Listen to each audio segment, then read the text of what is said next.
Hello viewers, I am Deepthi. Today I am going to discuss important diagram-based questions for ICSE Class 10 Biology.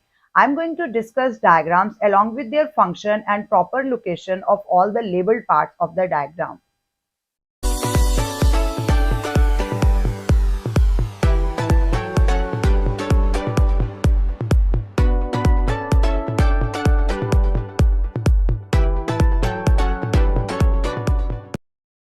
Starting with the unit Human Anatomy and Physiology, our first chapter is Circulatory System.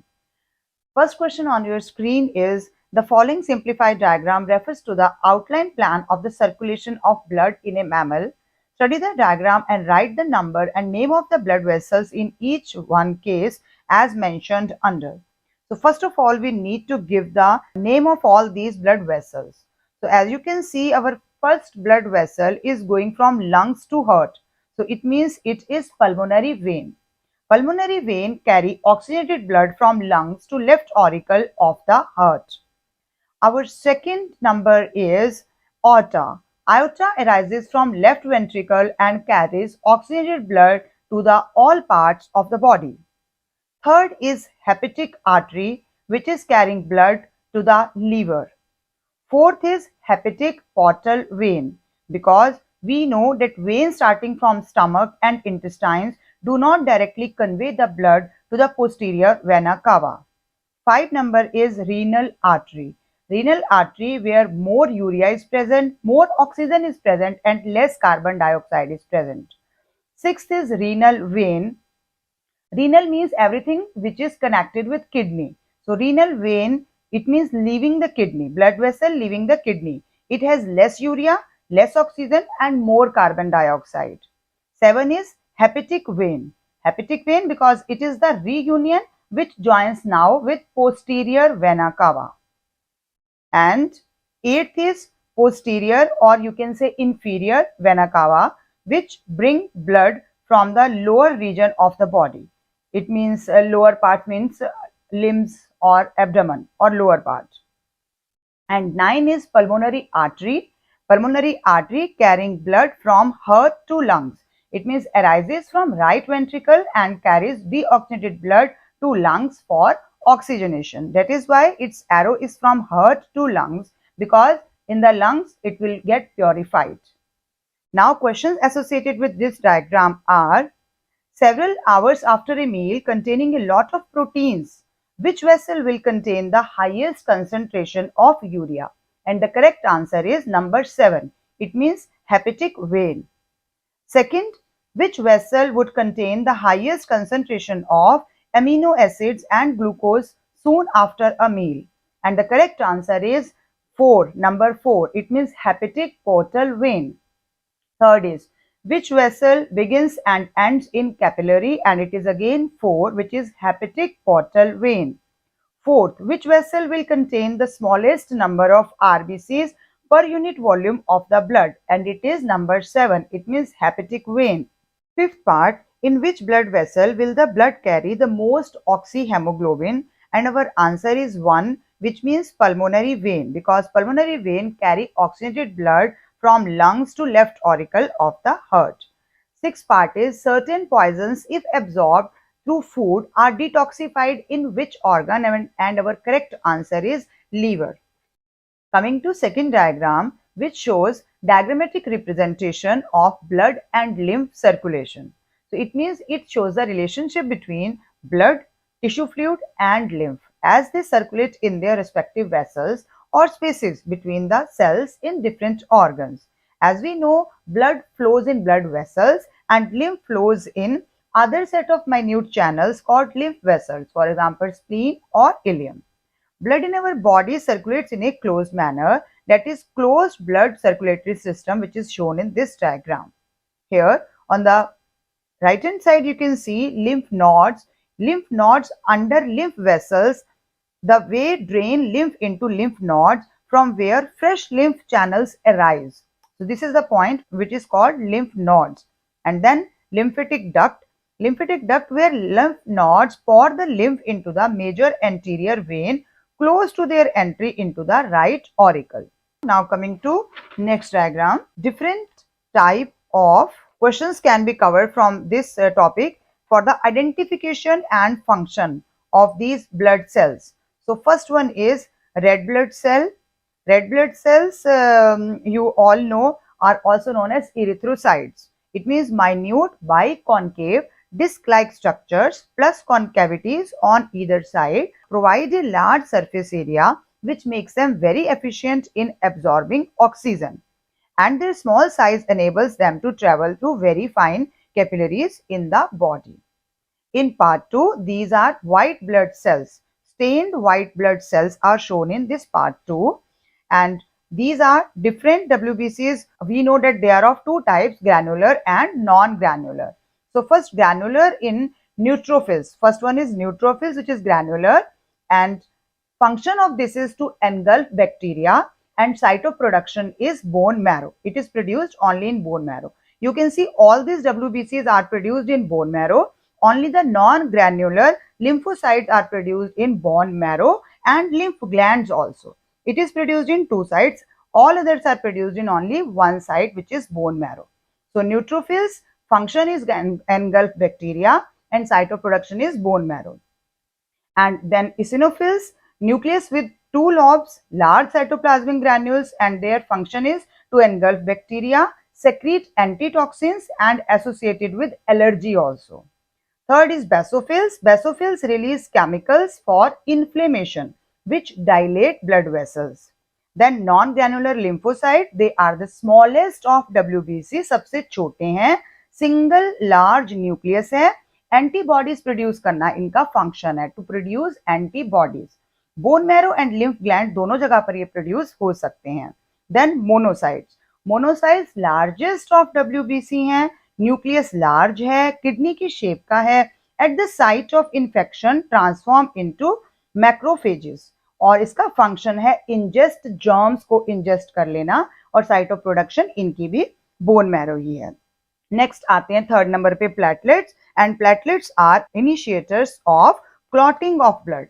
अब हम clotting of blood का next diagram देख रहे हैं जिसमें हम इसी के बारे में एक्सप्लेन करेंगे. उससे पहले एक छोटा सा डायग्राम और, जिसमें हम क्या देख रहे हैं, ये कौन सी प्रोसेस है, आप सब इसके बारे में जानते हैं. This process is known as diapedesis. When amoeboid WBCs यानी कि ल्यूकोसाइट्स भी बोलते हैं, can produce pseudopodia and can squeeze through walls of the capillaries into the tissues, then this process is known as diapedesis. Very simple diagram.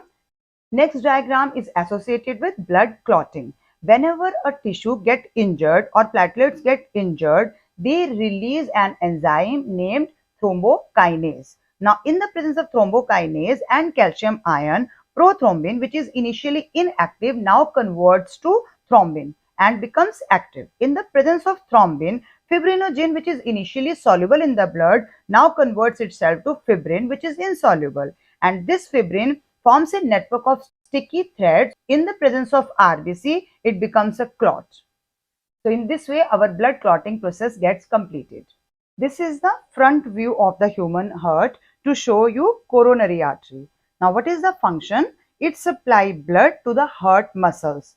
Blockage in any coronary artery or its branches result in deadening of corresponding area of heart muscles, leading to heart attack. Or in common language, this is also known as myocardial infarction. Next diagram is internal structure of the human heart and associated blood vessels. So first of all, I am starting with superior vena cava. It brings deoxygenated blood from interior parts like head, chest and arm, ऊपर वाले parts जो हैं. Next is pulmonary artery.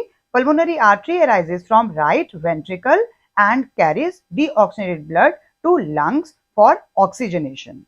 Pulmonary means anything which is associated with lungs.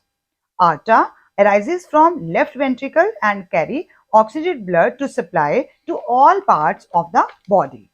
Next is inferior vena cava, which brings blood from posterior or lower region of the body, including abdomen and legs. Next is tricuspid valve, which is right atrioventricular valve. Right atrioventricular means auricle और ventricle के बीच में right side में, located between the right auricle and ventricle, has three thin triangular leaf-like flaps. आपको पता है कि हम ट्राइकस्पिड को राइट हैंड साइड में दिखाते हैं। 32 के नंबर से हम इसको याद कर सकते हैं कि राइट वाले में 3 है और इधर वाले में 2, जिसको मिट्रल बोलेंगे। तो अभी 3 फ्लैप्स वाला thin triangular leaf like structure है जिसको हम ट्राइकस्पिड वॉल्व कहते हैं, जो कि राइट ऑरिकल और राइट वेंट्रिकल के बीच में है। Next is chordae tendineae, the apices of the triangular flaps, जो इसी के एपाइसिस हैं, held in position by tendinous cords arising from muscular projections of the ventricle walls. Next is papillary muscles. Muscular projection of the ventricle wall are known as papillary muscles. Next is septum. Septum help in preventing the mixing of oxygen-rich blood from lungs from oxygen-poor blood or deoxygenated blood from body through vena cava. Next is pulmonary vein, from lungs to the left auricle of the heart and carry oxygenated blood from lungs to left auricle. Next is pulmonary semilunar valve, at the base of the pulmonary artery opening from right ventricle and prevent the backflow of deoxygenated blood from pulmonary artery to right ventricle. So this is the functions of all the labeled parts of human heart. Now coming to next diagram, which is arterial systole and ventricular systole. So first one जिसमें आप देखेंगे कि base थोड़ा broad है, तो it means इसमें ऊपर यानी कि एट्रियल सिस्टोल हो रहा है, और राइट हैंड साइड बी में आप देख रहे हैं कि वेंट्रिकुलर सिस्टोल हो रहा है, क्योंकि नीचे का पार्ट यानी वेंट्रिकल्स जो हैं वो कॉन्ट्रैक्टिंग फेज में है। तो फर्स्ट पार्ट में ए डायग्राम में एट्रियल सिस्टोल हो रहा है, इट मींस एट्रियल मसल्स जो है वो कॉन्ट्रैक्ट हो रही हैं। जब ऊपर का chamber atria chamber muscles contract करेगा तो opening of vena cava and pulmonary when close हो जाएंगे, पल्मोनरी वेन और वेना कावा की ओपनिंग बंद हो जाएगी। तो blood enter ventricles bye crossing through tricuspid valve and bicuspid valve. तो जो बीच के दोनों वॉल्व अभी हमने पढ़े हैं वहां से ब्लड जो है वो नीचे आ जाएगा। Semilunar valve at the root of the pulmonary artery and aorta, जो बाद में है सेमिल्यूनर वॉल्व, वो इस समय क्लोज हो जाएंगे, producing the sound dup to prevent flow of blood back into the ventricles. यानी एट्रियल सिस्टोल के समय जो हमें आवाज आती है वो डप की साउंड होती है। Second diagram B diagram is related with ventricular systole, it means इसमें वेंट्रिकुलर मसल्स कॉन्ट्रैक्ट हो रही हैं, यानी कि ट्राइकस्पिड और बाइकस्पिड यानी बीच वाले वॉल्व जो हैं वो क्लोज हो जाएंगे with jerk producing the sound लब। तो इसमें हमें लब साउंड आ रही है जब वेंट्रिकल सिस्टोल हो रहा है, और जब एट्रियल सिस्टोल हो रहा है तो हमें डप साउंड आ रही है। Blood passes into aorta and pulmonary artery through semilunar valve, नीचे वाले वॉल्व के द्वारा ब्लड जो है वो आगे चला जाएगा। Atria draw in blood to the opening of vena cava and pulmonary vein. और हमने अभी पढ़ा था कोऑर्डिनेट tendineae hold the valves in position preventing their upturning due to pressure exerted by the contracting ventricles। जैसे आप पैराशूट में देखते हो एक बार खुल जाता है तो वो किस तरह से पूरा टाइट पोजीशन में आ जाता है, वैसा ही इसके अंदर हो जाता है, वो उसको बैक में नहीं जाने देगा। So our next diagram is difference between artery and vein। तो आर्टरी और वेन में आपको 4 लेबल्स मेन करने हैं। सबसे बाहर वाली जो लेयर आ रही है एक्सटर्नल लेयर, उसको हम क्या बोलते हैं, ट्यूनिका एक्सटर्ना। उसके बाद मिडल लेयर आ जाएगी, मिडल लेयर स्मूथ मसल है, इलास्टिक फाइबर्स है, जिनको हम क्या बोल रहे हैं, tunica media. Next is endothelium, जिसको हम क्या बोलते हैं, ट्यूनिका इंटरना, अंदर की तरफ आप देख रहे हैं। और सबसे अंदर का जो पार्ट है वो हमारे पास आ जाएगा ल्यूमन। तो अब आपको सबको पता है कि ल्यूमन वाइड होता है तो हम उसको क्या बोलते हैं कि ये वेन की कैरेक्टरिस्टिक है, और ल्यूमन अगर नैरो होता है तो हम क्या बोलते हैं, ये आर्टरी की कैरेक्टरिस्टिक है। और इसमें हमें मेन इन्हीं चीजों पे फोकस करना है लेबलिंग में कि ल्यूमन किस में वाइड है, ल्यूमन किस में नैरो है। थिन मस्कुलर वॉल्स हैं, अगर थिन मस्कुलर वॉल्स हैं तो वो वेन है, और अगर थिक मस्कुलर वॉल्स है तो वो आर्टरी है। इसके अलावा नेक्स्ट डायग्राम में आप देखिए ये हमें क्या दिखा रहा है, वॉल्व दिखा रहा है जो वेन में है, V for vein, V for valve. Arteries में वॉल्व नहीं होते हैं, वेन में ही वॉल्व होते हैं to regulate the flow of blood in the direction of heart. आप एरोज देख सकते हो कि वो वापस नहीं जाने देता है। इट मींस ये थिन पॉकेट शेप्ड वॉल्व जो हैं whose openings face in the direction of heart and these valve prevent the back flow of blood, उसको पीछे नहीं जाने देगा, यही इसका मेजर काम है। Next diagram is related with our double circulatory system, means जो 2 ब्लड सर्कुलेशन हमारी बॉडी में आते हैं one is pulmonary and next is systemic. जो पहला पल्मोनरी है वो हमारा शॉर्ट साइकिल है और दूसरा हमारा जनरल साइकिल है। तो पल्मोनरी सर्कुलेशन अभी बोला था जो लंग्स के साथ जुड़ा है, pertaining to lungs. It starts in the pulmonary artery arising from the right ventricle which soon divide into two branches जो दोनों रिस्पेक्टिव लंग्स में चले जाएंगे। पल्मोनरी वेन कलेक्ट करेगी ऑक्सीनेटेड ब्लड को लंग से और अब उसको वापस देके जाएगी हार्ट के लेफ्ट ऑरिकल में, लेफ्ट ऑरिकल ऊपर वाले चैम्बर में देके जाएगी। तो ये साफ ब्लड होगा, ऑक्सीनेटेड ब्लड होगा। और दूसरा साइकिल जो सिस्टेमिक सर्कुलेशन है pertains to the major circulation in the body. It start with the aorta that arises from the right ventricle. अभी जो साफ ब्लड हमने इधर लेफ्ट ऑरिकल को दिया वो लेफ्ट वेंट्रिकल में आ जाएगा। जब वो कॉन्टैक्ट करेगा तो अब लेफ्ट वेंट्रिकल से आर्टा इसको पूरी बॉडी में सप्लाई करेगी। Aorta arches back and continues behind as the dorsal aorta बन के भी जाएगी। आई होप आपको इस चैप्टर के डायग्राम समझ में आ गए होंगे। Now I am coming to next chapter. Now next diagram is related with our next chapter which is excretory system, and this diagram you know is human urinary system. So first is adrenal gland. Adrenal gland is the endocrine gland which prepares the body to meet any emergency situation. Next is posterior vena cava which brings deoxygenated blood from lower part of the body towards heart. Next is renal artery and vein. Renal means anything which is associated with kidney. So artery and vein you already know. Now next is ureter. Ureter arises from hilum and carry urine from kidney and collects in the urinary bladder. Next is urinary bladder. In the lower part of the abdomen which collects the urine is known as urinary bladder. Next is sphincter. Circular muscles guards that opening of the bladder into urethra. These are circular muscle guards the opening of the bladder into urethra and relax at the time of urination under the impulse from the nervous system. Last is urethra. Urethra, the urine is intermittently emptied from urinary bladder to outside of the body through urethra. So these are the functions of these simple labeled parts in this diagram. Now coming to next important diagram which is of longitudinal section of kidney. First of all, outer dark cortex. Outer dark cortex is because of Bowman's capsule and PCT and DCT of nephron lie in this region giving it a dotted appearance. हमें question आता है कि cortex dotted क्यों होती है? क्योंकि उसके अंदर नेफ्रॉन का जो हमने पार्ट पढ़ा है बोमेंस कैप्सूल और पीसीटी और डीसीटी सभी इसी के अंदर लाए करते हैं, उसी की वजह से कॉर्टेक्स की डॉटेड अपीयरेंस आती है। Next is inner lighter medulla.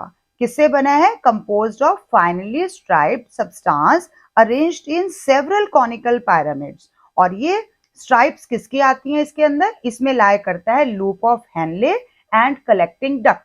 Loop of Henle भी हमारा नीचे आ रहा है, कलेक्टिंग डक्ट भी नीचे आ रही है। ये दोनों पार्ट हमारे लाए करते हैं लाइटर कलर मेडुला के अंदर, जिसकी वजह से उसकी अपीयरेंस स्ट्राइप्ड दिखाई देती है, स्ट्राइप्स दिखाई देती हैं। Next is papilla. The apex of each pyramid is called papilla which projects into the pelvis of the kidney. Renal column. Portions of cortical tissue extend in between adjacent renal pyramids. Next is hilum. Hilum is notch in the median surface of kidney from where ureter arises. Next is pelvis. Pelvis means cup-shaped. The front end of the ureter is somewhat expanded into the kidney. This is known as pelvis. Last is ureter. It carries urine to the urinary bladder. So these are the main functions of the associated part of this diagram. Now this very important diagram is of the structural and functional unit of kidney. It means nephron. So starting with renal artery, it brings blood and gives to afferent arteriole, which you can see is wide, very wide, and it breaks into a number of capillaries. It breaks, it means छोटा छोटा होता जाएगा. Afferent arteriole breaks into a number of capillaries which form a knot-like mass. Knot-like mass is known as glomerulus. Now next is Bowman's capsule. Bowman's capsule is the thin-walled cup like a hollow ball जो एक तरफ से press हुई है, whose hollow internal space continues into the tubule. It receives glomerular filtrate. इसका main काम क्या हो जाएगा, ये glomerular filtrate को रिसीव करता है अगर फंक्शन पूछा जाएगा तो. Third is glomerulus. Glomerulus is the outer concavity of the Bowman's capsule, lodged in knot-like mass of blood capillaries, and its main function is ultrafiltration. इसका मेन काम है ultrafiltration. It means under hydrostatic pressure, it carries the liquid part of the blood to filter out from glomerulus to the renal tubule. Next is Malpighian capsule. जो आपका इसका adjacent diagram आप देख रहे हैं, ये है Malpighian capsule का, जिसमें Bowman's capsule and glomerulus together बनाते हैं इसको, इसीलिए इसको हम renal capsule या फिर Malpighian capsule के नाम से भी जानते हैं. बट इसमें आपको दोनों को दिखाना है, afferent arteriole आ रही है, efferent arteriole जा रही है, पूरा डायग्राम अच्छे से शो करेंगे. Fifth is efferent arteriole. हम वापस नेफ्रॉन पे आ रहे हैं. efferent arteriole, the reuniting capillaries of glomerulus form the efferent arteriole. और efferent arteriole हमारा थोड़ी दूर तक ऐसे ही जाएगा. सेकेंडरी कैपिलरी नेटवर्क, आप इसमें नीचे की तरफ लूप ऑफ हेनरिक वहां देख रहे हैं, कैपिलरी नेटवर्क. तो efferent arteriole after emerging from Bowman's capsule से जब निकलता है, runs a short distance and breaks up into secondary capillary network. Next is renal vein. It leaves the kidney at the median surface and pour the blood into the posterior vena cava. तो ये हमारे इसके important parts के function और इनकी location आ रही है. Next is PCT, which is proximal convoluted tubule. It is nearer to the Bowman's capsule और इसका function क्या है? It reabsorb almost 2/3 part of the water and much of glucose and sodium and chloride ions are absorbed by it. तो reabsorption का function इसका main है. Next is middle, which is U-shaped part, loop of Henle. It runs in medulla to turn back and to re-enter the cortex to continue into the next convoluted region, which is DCT. और इसका काम क्या है? Absorption of water and sodium ions.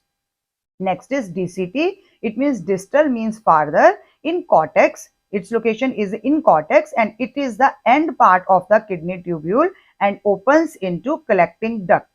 Reabsorption of remaining chlorides and some waters इसने लेना है. It means इसके function में reabsorption भी आएगा, लेकिन इसके अलावा इसका एक और major function है tubular secretion. Tubular secretion means walls secrete potassium and foreign chemicals such as penicillin and other drugs into forming urine. और last part आता है हमारा collecting duct. It receives the contents of many kidney tubules and pours it as urine in the pelvis. तो इसके साथ हमारा nephron का diagram पूरा हो जाता है. आई होप आपको ये समझ में आ गया होगा. Now starting with nervous system. First of all, this is the generalized structure of our nerve cell. तो नर्व सेल का डायग्राम आपको पेपर में ड्रॉ करने के लिए आता है मोस्ट ऑफ द टाइम, क्योंकि बहुत सिंपल स्ट्रक्चर है और पेपर में आपको 2 या 3 स्ट्रक्चर्स ड्रॉ करने के लिए भी सिंपल वाले आ सकते हैं. तो इसका आपको रिटन प्रैक्टिस भी करना है, ड्रॉ करके प्रैक्टिस करना है. First of all, cell body. Cell body को हम पेरिकायरॉन या साइटोन भी कहते हैं. तो साइटोन में क्या है? Surrounded the well defined nucleus है और सराउंडेड बाय ग्रैन्युलर साइटोप्लाज्म के द्वारा सराउंडेड भी है. इसके अलावा इसमें सेंट्रोसोम एब्सेंट होता है क्योंकि नर्व सेल्स की एबिलिटी डिवाइड करने की खत्म हो जाती है. Nerve cells have lost the ability to divide, इसीलिए इसके अंदर सेंट्रोसोम एब्सेंट ही रहता है. Next is dendrite. Dendrites conduct nerve impulse to the cytone. Next is axon, surrounded by white insulating sheath, जिसको हम myelin कहते हैं, which is covered by outermost thin sheath called neurolemma. तो लेबलिंग में आपको ये वर्ड स्पेलिंग के साथ बिल्कुल करेक्टली लिखने हैं. Next is node of Ranvier. These are the gaps throughout the length are called nodes of Ranvier. Next is bulb in the end portion. Last में कई डायग्राम्स में बल्ब टाइप दिखाया जाता है. स्टोर केमिकल, जिसको हम न्यूरोट्रांसमीटर्स कहते हैं. और इसके अलावा जो gaps in between axon terminals आ रहे हैं, डेंड्राइट्स में आ रहे हैं ऑफ अनदर न्यूरॉन, जिनको हम सिनेप्टिक क्लेफ्ट कहते हैं. तो एक एक्सॉन का टर्मिनल और दूसरे की जो डेंड्राइट्स है उनके बीच का जो गैप है उसको हम सिनेप्टिक क्लेफ्ट भी कहते हैं. नाउ नेक्स्ट डायग्राम, जिसमें हम टाइप ऑफ न्यूरॉन के बारे में देख रहे हैं. बहुत सिंपल सा है, ये वैसे आपको आता ही होगा. First is sensory neuron. अब सेंसरी न्यूरॉन आपको पता है which carry the impulse from the receptor, यानी कि हमारे सेंस ऑर्गन से मेन नर्वस सिस्टम तक जाती है, यानी कि ब्रेन या स्पाइनल कॉर्ड तक जाती है, सेंसरी से आती है। तो sensory neuron dendrites from receptor से आगे लेके जा रहे हैं, direction of conduction arrow point कर रहा है, सेल बॉडी दिखाई है, एक्सॉन दिखाई है, इसी का ही नर्व सेल का ही पार्ट दिखाया गया है। और नेक्स्ट फिर दूसरा जो आ जाएगा आपके पास एसोसिएशन न्यूरॉन, उसका सेल बॉडी दिखाया गया। तो एक की डेंड्राइट और दूसरे की सेल बॉडी को हमने दिखाना है। तो इधर एसोसिएशन न्यूरॉन जो है वो क्या करती है, लोकेटेड कहाँ होती है, ब्रेन और स्पाइनल कॉर्ड में होती है और इंटरकनेक्ट करती है सेंसरी और मोटर न्यूरॉन को। तो यहाँ बीच में एक एसोसिएशन न्यूरॉन को दिखाना जरूरी है। उसके बाद हमारा सिनेप्स यानी जो उनका पॉइंट है वो जहाँ कनेक्ट हो रहे हैं वो वाला आ जाएगा। फिर सेल बॉडी दूसरी आ गई, वो मोटर न्यूरॉन है, और मोटर न्यूरॉन क्या करती है, carry the impulse from the main nervous system to an effector. Effector means कौन काम करेगा, यानी हमारी मसल या ग्लैंड उसको मैसेज देगी। तो मसल या ग्लैंड उसके हिसाब से जो सेक्रीट करना है, जो मूवमेंट करनी है, वो उस समय के लिए करेंगे, तभी वो वाला काम हमारा हो पाएगा। अब इसके बाद हम एक सबसे इंपॉर्टेंट डायग्राम, जो कि नर्वस सिस्टम का सबसे इंपॉर्टेंट डायग्राम हम इसी को मानते हैं, आ रहा है, जिसमें हम इसके सारे पार्ट, लेबल्ड पार्ट्स का फंक्शन, लोकेशन, ये इंपॉर्टेंट पॉइंट्स डिस्कस करने जा रहे हैं। अभी सबसे पहले हमारे पास 3 लेयर्स आती हैं जिनको हम क्या बोलते हैं, कवरिंग्स या मेनिंजेस। तो ड्यूरामेटर हमारा outer most tough fibrous membrane होता है। उसके बाद आर्गेनॉइड हमारा थिन डेलिकेट मिडल लेयर आता है जो कि वेब लाइक कुशन के जैसा होता है। तीसरा इस पायामेटर हमारा inner most highly vascular membrane आता है जहां तक हमारा ब्लड आता है, means richly supplied with blood, तो वो हमारा पायामेटर होता है। ये तीनों हमारी मेनिंजेस आ जाएंगी, यानी कि ब्रेन की सारी कवरिंग्स आएंगे। तो ये हम इसका सेक्शनल व्यू देख रहे हैं, तो हमें ये सारे पार्ट्स दिखाने नहीं, ये बेसिकली आपको ड्रॉन आएगा, आपको लेबल्ड पार्ट के फंक्शन बताने होंगे, प्रॉपर लोकेशन या उनसे रिलेटेड एसोसिएटेड फंक्शन बताना होगा आपने। तो अब फर्स्ट आ रहा है आउटर पोर्शन, जिसको हम कॉर्टेक्स कहते हैं। तो आउटर पोर्शन जो कॉर्टेक्स है उसको हम ग्रे मैटर भी कहते हैं, क्योंकि इसमें न्यूरॉन्स की सेल बॉडीज लाई करती हैं। या थोड़ा ध्यान से देखेंगे, न्यूरॉन्स की सेल बॉडी वाला पार्ट इसमें है, जिसकी वजह से इसका ग्रे अपीयरेंस है। तो आउटर पोर्शन कॉर्टेक्स इससे बना है। नेक्स्ट इज इनर पोर्शन, जिसको हम मेडुला कहते हैं। Medulla is white matter, contains axons of neuron. White matter में हमारी एक्सॉन्स आ जाएंगी न्यूरॉन्स की। इसके अलावा जो फोल्ड्स हैं उनको हम गायरी कह रहे हैं, जो ग्रूव्स हैं उनको हम सल्सी कह रहे हैं। इन दोनों का ही पर्पस क्या होता है, फंक्शन क्या होता है, to increase the surface area to accommodate more nerve cells. जितने ज्यादा नर्व सेल्स होंगे हमारी सीट ऑफ इंटेलिजेंस यानी हमारा ब्रेन उतना ही अच्छा पावरफुल इंटेलिजेंट बन जाएगा। Next is corpus callosum. It is a sheet of fibres connecting to cerebral hemispheres. इसका फंक्शन क्या है, दोनों सेरिब्रल हेमिस्फीयर्स को जोड़ना, means transfer of information from one hemisphere to another hemisphere. Next is skull. It protect our delicate organ, यानी कि brain school के अंदर ही हमारा प्रोटेक्टेड रहता है, जिसमें ब्रेन बॉक्स, क्रेनियम, ये सब स्कल के ही पार्ट आ जाते हैं। Next is cerebral hemisphere. Cerebral hemisphere is the seat of intelligence, consciousness and will power. तो ये हमारा तीनों पार्ट हम यहीं पे लिखेंगे। इसके अलावा हमारे सारे वोलेंट्री फंक्शंस जो हम जानबूझ के करते हैं, अपनी मर्जी से करते हैं, उन सबको कंट्रोल हमारा सेरिब्रम ही करता है। Next is hypothalamus. Hypothalamus control the body temperature and then pituitary gland also. Now next is pituitary gland क्या है, hangs from the base of the midbrain के वहां से hang करता है। It seems to control practically all other endocrine glands. सारी endocrine glands को order देने का काम यही करता है, इसीलिए इसको मास्टर ग्लैंड भी कहा जाता है, बट अब ये टर्म हम इसके लिए ज्यादातर यूज नहीं करते हैं।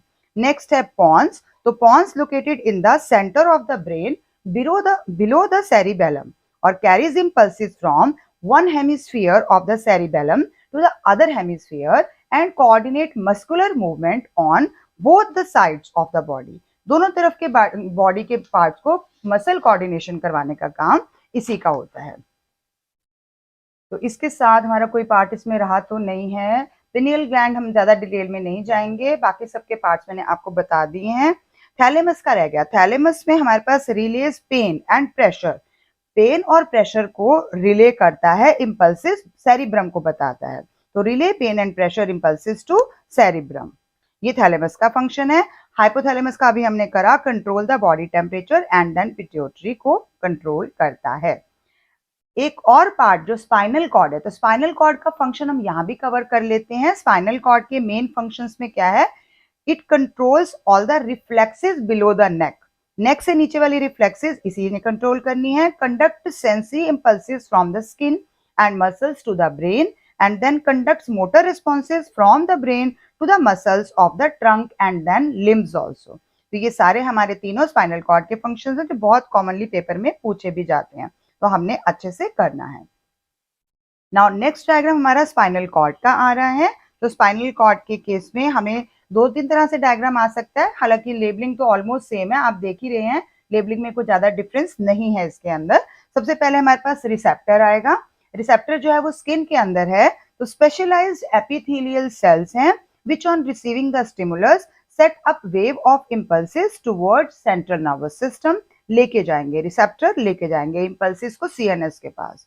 फिर हमारे पास आएगा sensory neuron which receive the stimulus और इंपल्सेस फ्रॉम रिसेप्टर, उससे ले रहा है, सेंसरी न्यूरॉन ले रहा है, रिसीव कर रहा है impulses from receptor to brain and spinal cord.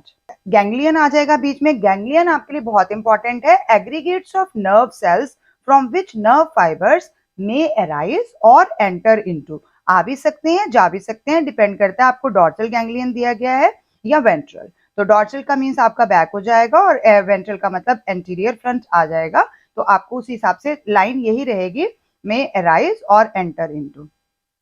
फिर स्पाइनल कॉर्ड के तीनों फंक्शंस जो मैंने अभी आपके सामने रिपीट किए थे, और इसकी लोकेशन आ जाएगी, it is in the neural canal of vertebral column which is concern with all the 3 functions जो अभी अभी हमने डिस्कस किए हैं। Next is motor neuron. Motor neuron carry impulses from brain और spinal cord to the effector organ, और effector organ हमारे पास कौन होता है? मसल या फिर ग्लैंड होती है। नेक्स्ट इसका व्हाइट मैटर और ग्रे मैटर थोड़ा ध्यान से करना है। इसमें व्हाइट मैटर आउटर साइड में है, आउटर साइड में contain axons to and from the brain, तो इसके व्हाइट मैटर में एक्सॉन्स होते हैं। और ग्रे मैटर में ऑन द इनर साइड दिखाई दे रहा है आपको, containing cell bodies of motor and association neuron. Paper में व्हाइट मैटर और ग्रे मैटर की अरेंजमेंट चाहे तो ब्रेन की चाहे तो स्पाइनल कॉर्ड की एक जरूर कवर होती है। Next is central canal. बीच में आपको छोटा सा डॉट दिखाई दे रहा है, in the centre which runs the entire length and is continues with the cavities of the brain, तो इसको हम सेंट्रल कैनल कह देते हैं। ये पूरी लेंथ में हमारे साथ ही चलता है, तभी इसी के आसपास हमारा काम अच्छे से हो पाता है। तो आई थिंक इस चैप्टर के भी इंपॉर्टेंट डायग्राम्स कवर हो गए हैं। फिर भी if you have any doubt you can tell me in the comment section, I will definitely try to clear your doubts. Next chapter I will cover in next video. Till then, goodbye for now.